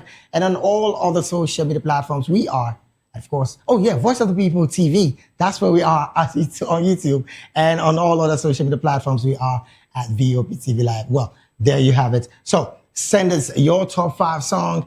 And of course, when you're sending it, make sure you have the hashtag Gospel Fusion Live, hashtag top 5 song of the week. And just maybe your top 5 might just be what will be our number 1 or our number 5 song of the week. All right, without wasting further time, let's unveil. Well, I had to really be excited. I had to really be excited here because I I have this young people with me, and for once, I think what is very obtainable all across Africa is the fact that young people are dominating. And when I say they're dominating the tech space, they're dominating the social media space, they're dominating the music space. The only place they're not dominating is politics. Okay, I'm not going to talk politics, so let's not even go there. But in Africa, we are seeing a rave of young people do so much. And today, I will be talking with the CEO founder of Oikos. You want to find out what that is? And of course, yes, he is here with the co-founder. And I'm talking about my friends and brother. I'm talking about Israel and Temilade. Gentlemen, welcome. Great. Welcome. I mean, it's been a long time coming, because the reason why I actually wanted you guys here was because I see what you do, and I kind of asked myself, how much of a push were you given to start what you started? First off, let the rest of the world know who you guys are. And I'm going to start with you before I go to this, this amazing young man here. Okay, so my name is Israel Liaza. I'm the CEO and founder of Oikos. And to answer the question of, how much of a push did we or did I have in starting the company? Well, not exactly. So the honest truth is Oikos is actually the second company in the same space. So the first company I started in the real estate space, I wouldn't say I failed, but I would say there were too many things that I felt I could have done better. Okay. So Oikos was sort of like a re-announcement to say, you know what, I've learned a lot, and now I'm about to correct a lot of things in the sector. Interesting. Well, let me come to you, Temilade. Again, first you need to tell Africa and the rest of the world who you are, and also what does Oikos do? What is it about? So I'm going to just act like I know nothing about it. Okay, so yes, my name is Temi Kalaro, and I'm a product designer and product creator, and I'm the product lead at Oikos, and of course the co-founder. Okay. And to answer your question of what Oikos does, Oikos wants to change. Oikos is changing not just how people buy properties, but how they feel about buying properties and renting properties, right? Okay. We have seen, we have experienced the turmoil that is house hunting in Lagos. I've been out. Do I need to tell you? Right. You heard go in rainy season to make sure this and all the things that we tell ourselves.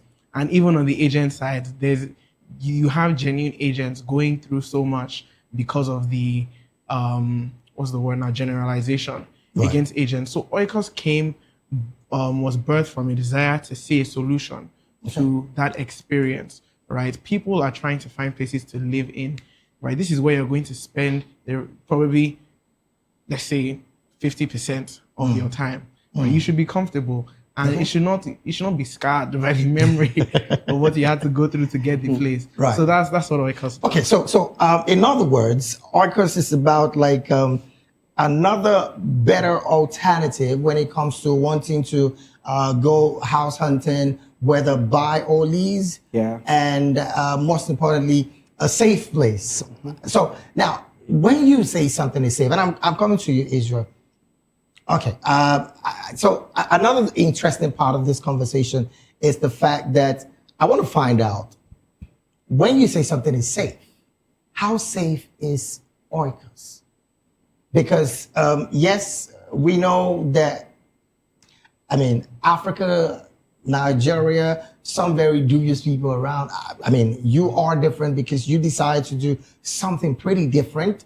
And a lot of persons will want to find out to verify how much of an authenticity can we get with Oikos?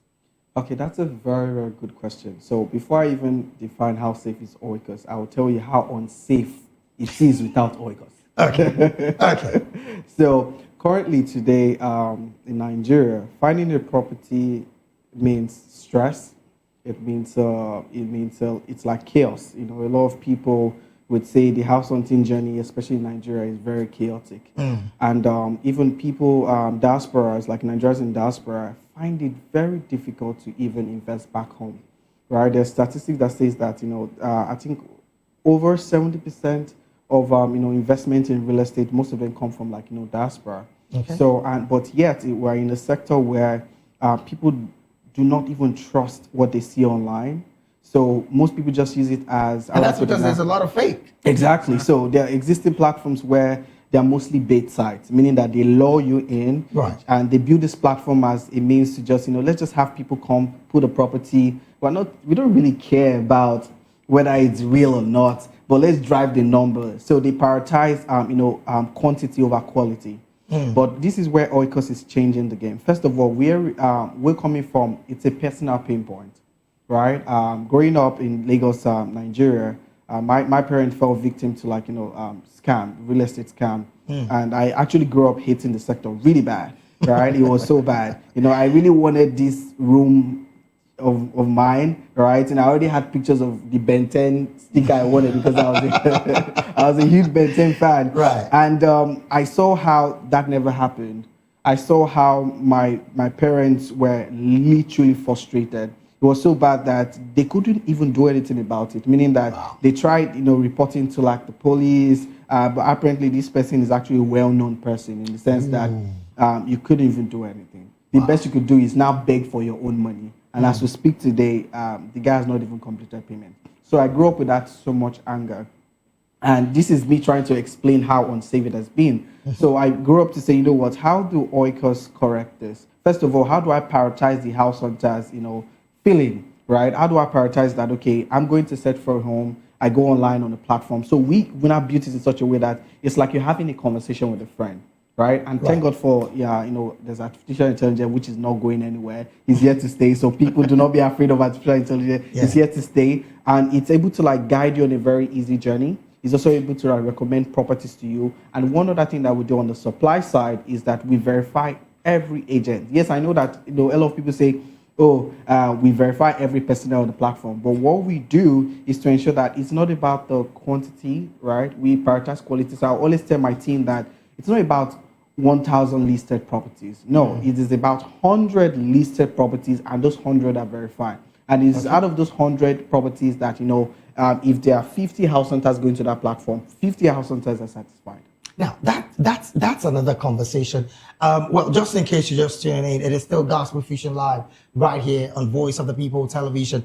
And I'm here with this young, amazing entrepreneurs who, again, I found very, very interesting to have this conversation with. If you are if you're doing house hunting, I know quite a number of people will be doing it in January. I mean, it's like a norm in January. Yes, you can visit Oikos, and trust me, they definitely will pull it through. But that's not even where I'm going. Where I'm going with all of this is, and I'm going to still stay with you, there is a conversation around agents being agents of darkness. Okay, I have to really put that out. I have to put that out. I mean, so you say that you have verified agents on your platform. Yes. How verified are these people? Plus, the fact that should these people swindle other customers with their hard-earned money, how does Oikos help get their funds back? Okay, so one of the, to answer the question of how verified are the agents on the platform. Yes. So what we've done is that we sort of put a measure or put a check in place to ensure that, one, you are compliant with the Lagos State Regulatory Authority, right? Okay. So the system prioritizes these registration numbers to ensure that, okay, you are first of all in compliance with these people, right? That now helps us to now feel confident to have you, transact on the platform. Okay. However, we also require some means of identity as well, beyond just the Lasera ID and all of that. And then again, we now ask questions to know, okay, is it a direct lead? Because what we've seen, especially when it comes to agent, and this is speaking from being an agent myself, right? And I got to understand that, why a lot of people want to build technology to kick out these agents. At Oikos, we believe that why don't we build a technology to first of all improve the experience for this agent? Because I think it was in a training in one of the states in Nigeria where I was speaking with an elderly woman, and I asked Mama, I said, Mama, why are you here? Why are you still a realtor? Why are you an agent? And Mama said that, well, because it's a source of livelihood for her. And she had recently closed a transaction that gave her commissions in millions. And she said, I sent money to my children. My children did not send money to me.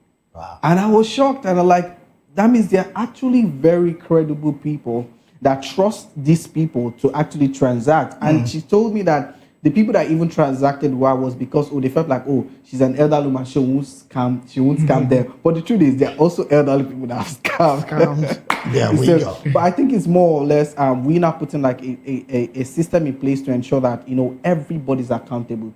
So we built Oikos in such a way that if you go on a house hunting experience, you're able to now rate that house hunting experience. Okay. Right? Okay. Just the same way there are a lot of technologies where you're able to like make everybody. So our system creates a level of accountability for both the house hunter. So if a house hunter has defaulted in maybe you're rude to the agent can report you. Right? Okay. The house hunter can also report the agent, and all of these things they flag into our system. And when you get some level of strikes, we'll delist you from the platform. Wow. Yeah. Wow. All right. Let me come to you. I want to use the word the tech product guru. lead. Yeah. So now let's talk about the fact that not a lot of persons like their experience with agents. Now I'll give you an example. One time when I was house hunting, I met with one. Okay, I will not call them agent of darkness. I met with one agent and I told him, this is what I want. This is what I want. And guess what? This dude called me, giving me an apartment that even if I stole the money, I cannot put it in there. Now, with these kind of agents that, would give you what you ordered as against what you get, how do you navigate pushing these people off the platform? Because not just the fact that they will be destroying the pedigree of a platform that you're already trying to build and you're doing well with, but they would also dent the personality of the company itself. Now, I'm only talking on the part of the consumer now who have that terrible experience.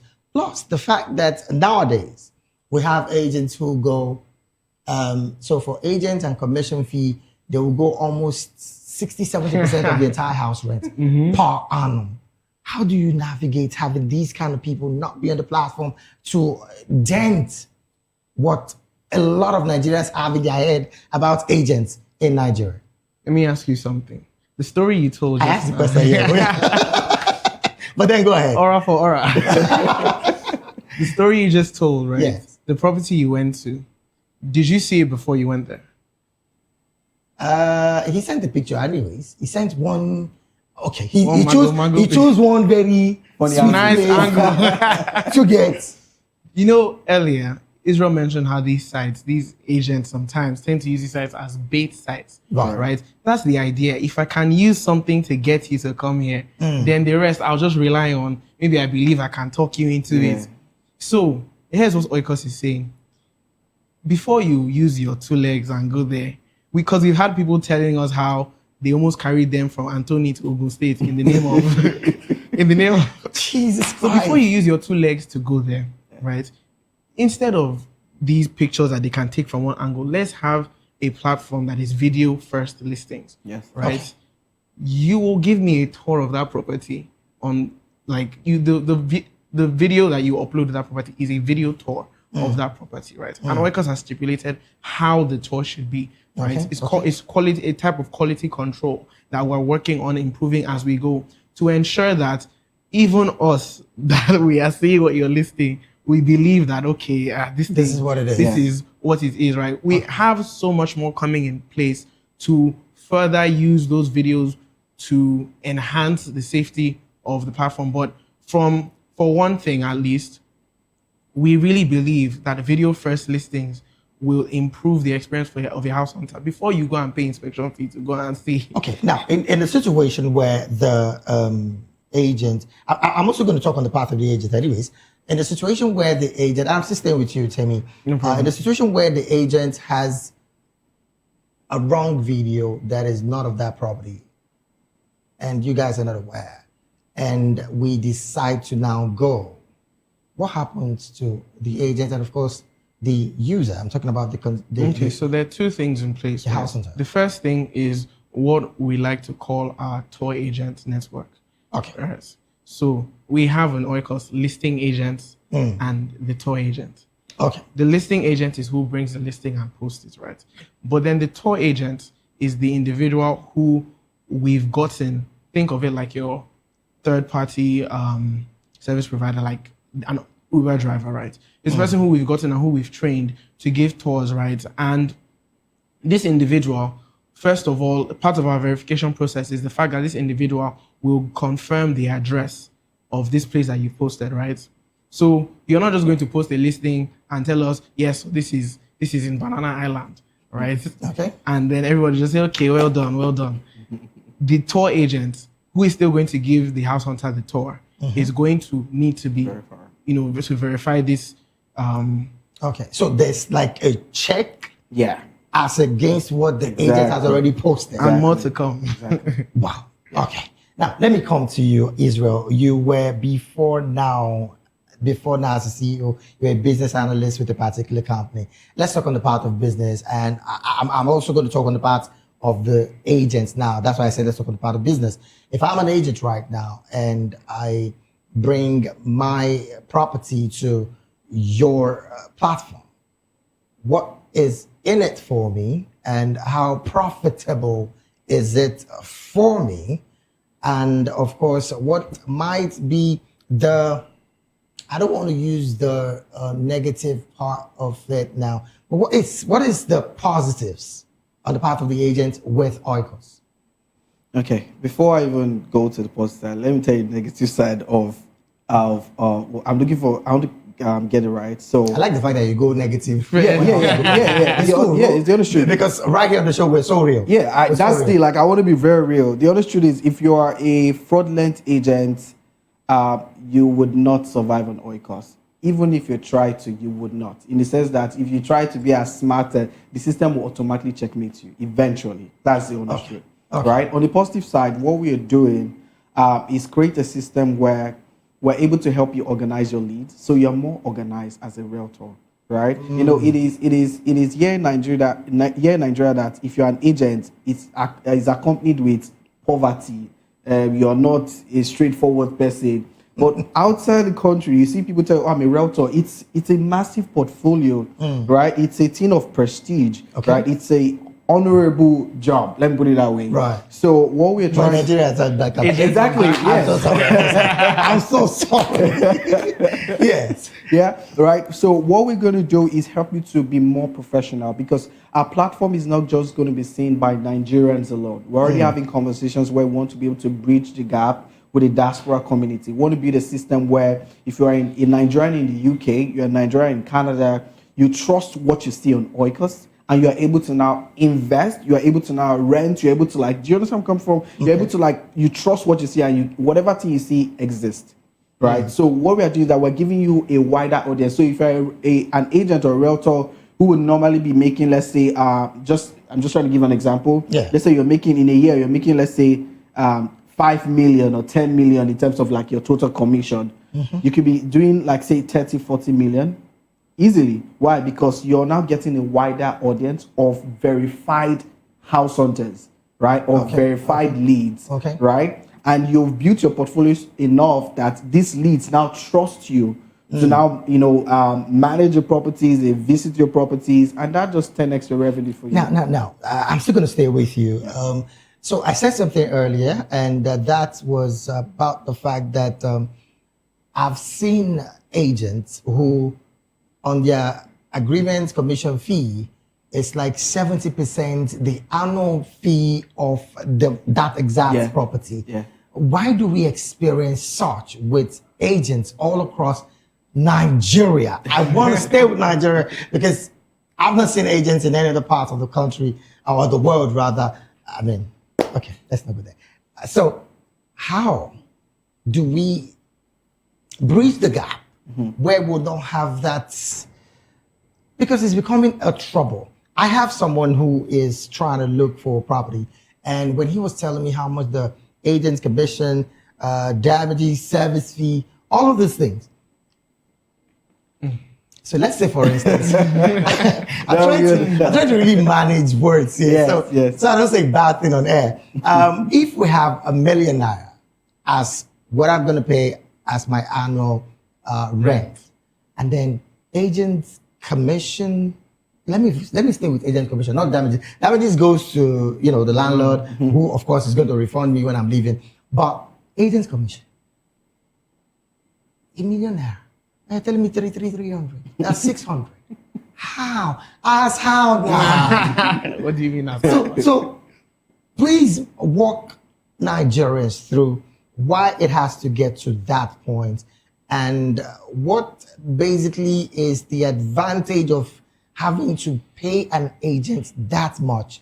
Because on this show, trust me, what we do is we do not just only give a voice to the people. We also try to make them realize that, look, in trying to get a voice, there is the truth that you cannot shy away from. First off, you're a Nigerian. This is how it works in Nigeria, and you have to abide by that law. So that's why here we give a voice. So my question, like I said earlier, is help Nigerians walk through why they have to pay that much. Plus, how can that also be brought down to the BRS minimum? And on the part of the government, I know you're not a government official, but on the part of the government, how do you think things can really work out for Nigerians? House hunters. Okay.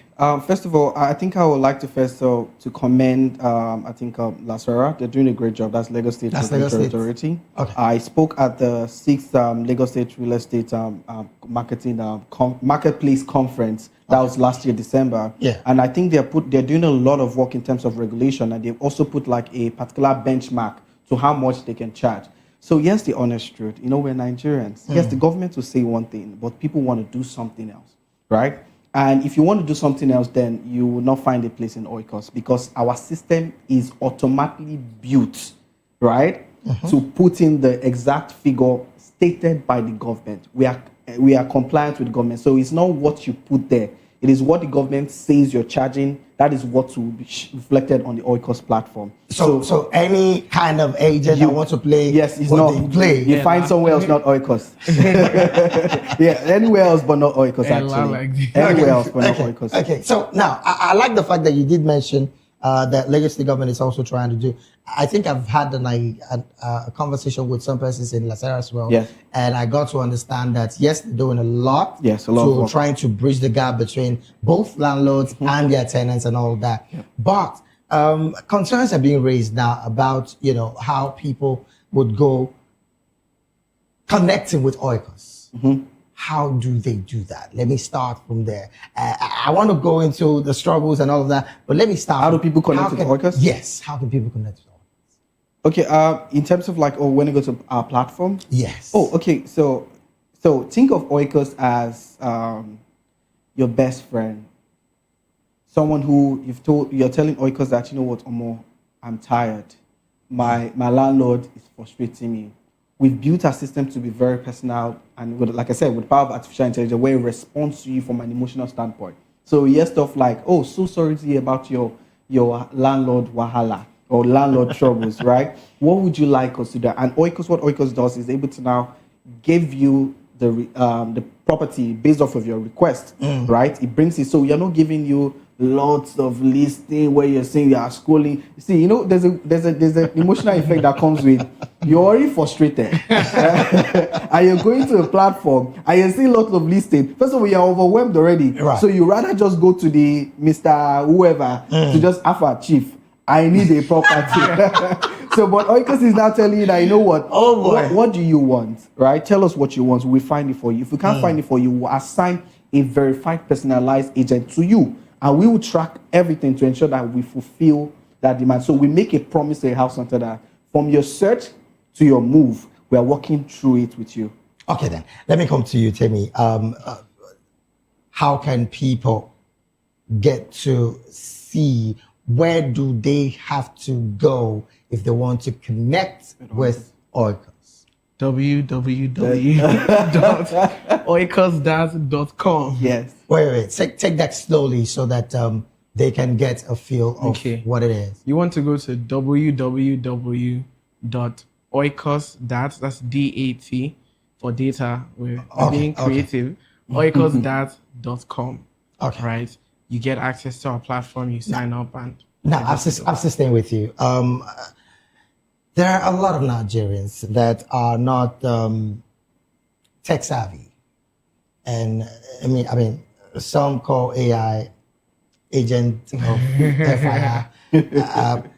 How much of a user friendly is Oikos for an ordinary Nigerian who maybe does not have the tech ability to navigate Oikos? How much of that is in the system? Okay, so they say that if you want to boil the ocean, you start with a cup of water. You boil it first.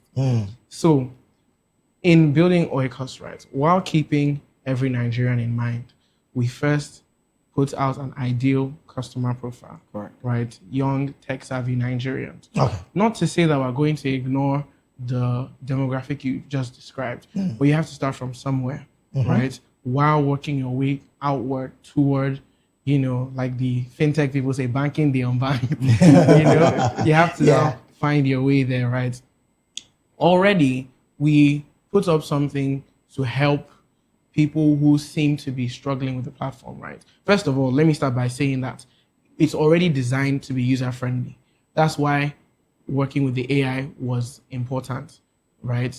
So that we can make sure that it understands what you want, right? That conversation flow, it can even speak pidgin for you if that's the issue. Okay. Do you understand? So that's one thing we put a lot of effort into. But now, when the model recognizes you're struggling, it will just ask you, you know what? Should I create a property request for you? By the time the model does that, it will just let us know, call this person, this person needs your help, right? So at the end of the day, sorry to cut you short, there's a part of creating a model of the property that you want for the customer. No. What I mean is that the model is our AI model. Yes. Right? So the model, based on the experience of the conversation, right? It now decides that, okay, would you like me to create a request for you? Okay. Since it seems you're struggling with what we have. So that was built in to allow for, edge cases like this, where we can then be notified and reach out to that person. Okay, we can instead assign an agent for you, one of our verified agents, to help you go follow through with this. So that's the kind of double-edged sword approach that we're using. All right, then. Well, let me come to Israel here. You did say earlier at the beginning of this conversation that you started a company. You would not want to say that you failed. God, you failed. You failed, and now you are getting back stronger. Now, a lot of young people are watching right now. Yes. And the honest truth is they've gone through their own shallow waters. In fact, some might be in their shallow waters as we speak. How were you able to navigate through that storm? Because you have what I would like to call a life jacket for quite a number of young people that are watching right now who have tried something and it never worked out and then they just gave up. How were you able to navigate even to getting to this success story of Oikos? Okay, I think it's, first of all, I would say it was a very rugged passion. Rugged passion in the sense that there was a massive problem that I wanted to solve. I tried it at first. I wanted to partner with some, person, but it wasn't going the way I wanted it to be. Because why? Like I said, it was not like I failed per se, but we're just going in two different paths, right? It was not, for me, it was not about the money, because then the resources were there. So what I classified as failure was not what people classify as actually failure, because there was the resources, there was the building, it was fancy and all, but it was not solving the problem. The pain point I was trying to address was not being solved. It was something else. And I told myself, no, I would rather start from ground zero. Yeah, ground zero, to solve this problem by myself than to just go and just, look so fancy and say, okay, I've arrived and everything. No. And that's why I started Oikos to sort of like address this thing. So what I would say is, one, you must have a very rugged passion. Right? And we live in a generation where everybody want to get things really quickly now. You see, people want to I want to make money in the next 1 year. And yes, white technology is available for you to become millionaires and everything. But we forget that the people who built wealth, what wealth used to be or what wealth is, they understood processes, They understood timing. They knew when to lay low. They knew. That's why you see, like, the richest men. There's one up today. There's one down tomorrow. But you see, there's a consistency of those who are at the top. Why? Because they understand the systems in place. But are there possibilities where they're going to be faster millionaires, faster billionaires? Of course there would be. But then it will come from a place of tackling wicked problems, right? Staying true on it and consistently delivering value. Now, how much of a mental trauma were you able to deal with when you were starting? Now, some would say it's looking like, this guy looks all fresh, man. He's a fresh dude. That might just not be the story. Yeah. How much of a mental stress were you able to handle to navigating this process and getting to where we are right now? We're on air, so I don't want to cast myself, but I was a crybaby, actually. Crybaby in the sense that, when life hits you so hard, right, that the only, the only part in the back sometimes is your pillow. In the sense that, you're crying at night and you're telling yourself, how did I even get here? From where to where? But I thought I figured it out. I had gone here, but where did I? And you're only talking to yourself that sometimes you want to scream. No way you see it in movies. Or what's the popular song? This Papa, I would say, where like the guy shouted. That was right. I was always like, what's the word now? Constantly talking to myself. Right? You can do better. You can do better. Yes, you failed, but get back up. And thank God, I was really grateful to have really good people around me, godly people, my parents, my dad, my mom, as well as some mentors who would say, Israel, you know what, you should look at it from this angle. And again, another thing is the humility to accept that you made a mistake, right? And now picking up from where you fell down. Okay, let me come to you, Tammy, while we wrap up this conversation with our game segment of the show. You were approached by this young man. And well, I'm just saying off my head, because of course you're a co-founder in this project. When he came to you, I know you also have your own thing that you're doing. Why did you first say yes? And the fact that you said yes is, I am ready to go through this headache, trauma, whatever that comes with it. Why did you say yes? And how much of belief did you have in the system to wanting to say yes? Because trust me, your answer right now might also liberate one or two. I say this every time. Your answer might also liberate one or two persons that have been asked questions about collaboration and all of that. So that's why I asked some of the questions that I asked. So how much of the belief did you have in the system? And of course, in the journey so far, how smooth has it been? Do you want to hear the truth? That's why we're here, man. Why did I join? Because he has 6 miles. Okay. But on a serious note, right?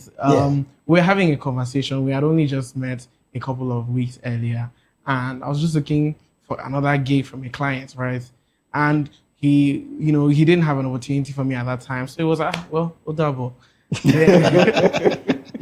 We hopped on a call, and we're just having a conversation, talking about life. And as we kept talking, right, he kept on sharing his perspectives with me about Nigeria, about solving wicked problems, as he put it, right? And then eventually he would share, his passion for Oikos, or for what we're doing here at Oikos with me. He would share the story about, his previous company. And, for me, I was just like, and you came back. I was like, and you came back. Shay, you want to infect me with these things? What is driving? So the passion was very, what's the word now? Infectious. Okay. Right? And then he asked questions of me, like, does it align with what you see for yourself? Right? As for me, I wanted to travel abroad. I've left you people already. But then, the possibility, the idea that you could solve a problem and make your mark on your country, changing or helping improve in a little way the lives of your fellow countrymen that he sold to me, was enough for me to say, okay, I'll see. So how has the journey been thus far? Well, it's not been an easy one. Let me not lie to you. Okay. There have been many ups and downs. You see that pillow that he talked about crying in? Yeah. You also have yours. Maybe not cry, but it's a pillow thing for this guy. I mean, one thing that I take out of this conversation is the fact that it has never been easy, but over time they have been able to weather the storm. You want to say something? God. Oh. I cannot leave God out. Okay. Lightning not Yeah, he said it as well. Anyway, he God said it as well. So, but I have to add it because God played a major role. A major role for me. Major right? role. Directing my part. You see that order your steps. Right. That's me. All right then. So, Well, I just had to do again, that. like I said earlier, when you see young people like this doing everything that they need to do to changing the narrative of what a lot of persons know about Nigerians, then it is worth the call to having them have this conversation. And I can tell you for a fact that it's been an amazing conversation. And yes, like I said earlier, no, before we go, we'll play the game. Okay, so on the show we play games. Okay. The kind of games we play? Very simple games. I'm gonna tell you guys. I'm gonna call 3 cities in a country. Okay. 3 cities in a country. I know you guys are so vast with some of this country, but we'll see. You said game. I Now you give us the country after I call the 3 cities. Oh wow. An example: Lagos, Port Harcourt, Abuja. Nigeria. I'm talking about Nigeria. And you have 5 seconds. Oh wow. Wonderful. To answer. Wow. this question. 5 seconds. 5 seconds. Okay, 5 seconds. let's see. Okay, so I'm going to start with Do we Israel. take turns? I'm going to start with Israel and I'll come to you. Oh, why? Start with Tammy. Now the CEO want to give away his birthright. Anyways, let's get to it almost immediately. I'm going to start with, okay, he said I should start with Tammy. Leipzig, Nuremberg, Stuttgart. Germany. He's good. He's good. Okay. 1 for 1. All right, let me come to Israel. Bordeaux, Nantes, Marseille. Iceland, Norway. Bordeaux, Nantes, Marseille. No way. Yeah, it's France. Oh my God. It's France. I said okay. Sorry. Now, don't say anything when he's answering this question. Let's come to you. Bilbao, Salamanca, Toledo. Say it again. Bilbao, Salamanca. Spain. It's good. His head is there. Atletico Bilbao. No wonder. Okay, let me come to Israel. Herbert, Adelaide, Cams. Herbert, Adelaide, Cams. No Why idea. did you give me hard one? Honestly. I have no idea. My guys at the back just told me the answer. Australia. When I said Adelaide, I thought you were going to just say, oh, yeah. Okay, let me see. Goodness me. Okay, let me come to Tammy. Don't let them spoil my record. He's leaving already. Jaipur, Kochi, Kumnal. I know Jaipur. Turkey? Jaipur. But the first time 5 seconds is gone. Goodness.